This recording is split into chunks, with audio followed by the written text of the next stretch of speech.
In today's video, I'm going to teach you how to fix Steam not opening or launching on Windows 11. This is an issue that can be quite frustrating, especially when all you want to do is dive into your favorite games.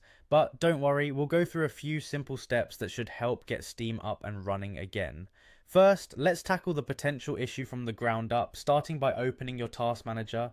This can be easily done by right-clicking on the taskbar and selecting Task Manager from the menu, or you can press Ctrl, Shift and ESC keys together to open it directly. Once the Task Manager is open, head over to the Processes tab. This will show you all the actively running processes on your system.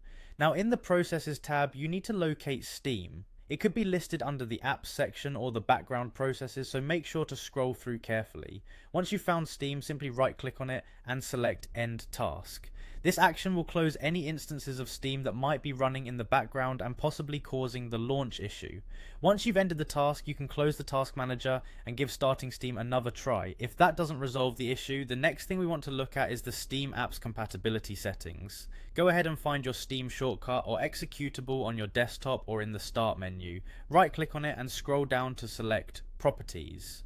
In the Properties window that appears, you'll find several tabs at the top. You want to click on the one labelled Compatibility. Once you're in the Compatibility tab, look towards the bottom for the checkbox that says Run this program as an administrator. Make sure this box is checked.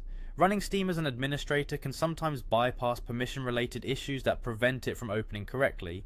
After checking the box, don't forget to click Apply and then OK to save these changes.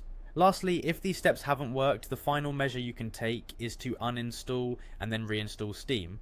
While this step might seem a bit drastic, it helps to ensure that any corrupt files preventing Steam from launching are completely cleared out and replaced. To do this, you'll navigate to your control panel, select Programs and Features, find Steam in the list, then click on Uninstall. Once it's uninstalled, you can download the installer again from the official Steam website and follow the installation instructions. Following these troubleshooting steps should help resolve the issue of Steam not opening or launching on your Windows 11 system. Thanks for watching, and I hope this guide has been helpful.